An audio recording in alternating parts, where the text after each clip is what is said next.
In a previous video about Modo 10, I gave you a tip about the point background geometry constraint. Now, that tip does not work anymore in Modo 11. Right now, I am in Modo 10, and I have two mesh layers, two simple spheres. One is a bit bigger. So here in Modo 10, if I want to snap certain vertices to the underlying geometry, all I have to do is select a vert, press the W for the move tool. I can check select through to select additional vertices if I want to, and then go to my basic tab to mesh constraints, and I'm going to pin this.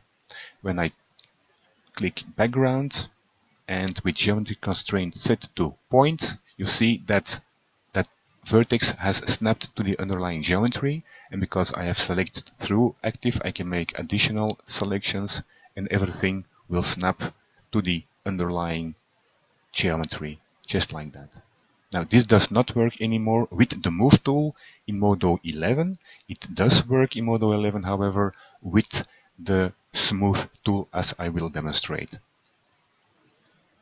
So in Modo 11, again, same setup, two spheres, one is a bit bigger.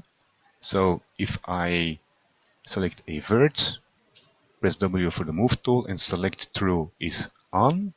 Now with my mesh constraints background and geometry constraint to point, you see that it did not snap to the underlying geometry. And if I make additional selections, now the vertices with the move tool do not snap to that underlying geometry.